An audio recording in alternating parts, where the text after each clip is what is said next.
నేనే గెలుస్తా, అక్కలు, చెల్లెళ్ళు, అవ్వలు, తాతలు నాకే ఓట్లు వేస్తారు. నేను ప్రజలకు పథకాలిచ్చాను.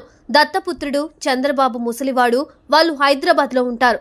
ఏపీకి ఏమి చేయరంటూ జగన్మోహన్ రెడ్డి మళ్లీ గెలుస్తాను అనే ధీమాను ప్రదర్శించి ఎలక్షన్ అవ్వగానే ఫ్యామిలీ ట్రిప్ అంటూ లండన్ వెళ్లిపోయి కౌంటింగ్ ముందు మళ్లీ తాడేపల్లిలో దిగాడు. జూన్ 6 వైసీపీకి మర్చిపోలేని రోజుగా ఏపీ ప్రజలు మార్చేశారు. వైసీపీని అధఃపాతాళానికి తొక్కిపారేశారు.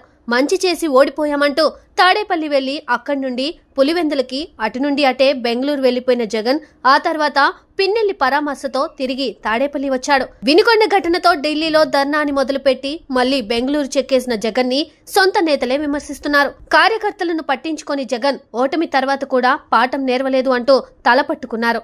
జగన్ పెంచి పోషించిన బ్లూ మీడియా కూడా జగన్ వ్యవహారంపై పదే పదే వెటకారపు రాతలు రాస్తుంది. జగన్ మారాలి, కార్యకర్తలను పట్టించుకోవాలి అంటూ నినాదం చేస్తుంది. మరి ఇప్పుడు జగన్ లో మార్పు మొదలైందా అంటే మొదలయ్యింది అనే చెప్పాలి. నిన్న బెంగళూరు నుండి తాడేపల్లి ప్యాలెస్ కి వచ్చిన జగన్మోహన్ రెడ్డి ఈ రోజు తాడేపల్లిలో వైసీపీ క్యాంపు కార్యాలయంలో వైసీపీ కార్యకర్తలను కలవడం చూసిన వారు జగన్ లో మార్పు మొదలైంది అంటూ కామెంట్స్ చేస్తున్నారు. గతంలో అంటే 2019లో గెలిచాక జగన్ వైసీపీ క్యాడర్ ని పట్టించుకున్న పాపాన పోలేదు. వాలంటీర్లంటూ వాళ్ళని నమ్మి వైసీపీ కార్యకర్తలను జగన్ పట్టించుకోలేదు. దానితో వైసీపీ ఓటమిలో కార్యకర్తల నిర్వేదం కూడా ఉంది అనేది వాస్తవం. కానీ ఇప్పుడు జగన్ ఓటమి తర్వాత వస్తున్న విమర్శలతో మారినట్లుగా కనిపిస్తుంది.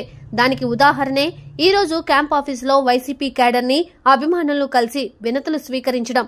మరి అదేదో అప్పుడే చేస్తే ఈ గతి పట్టేది కాదుగా అంటూ జనాలు కామెంట్స్ చేస్తున్నారు.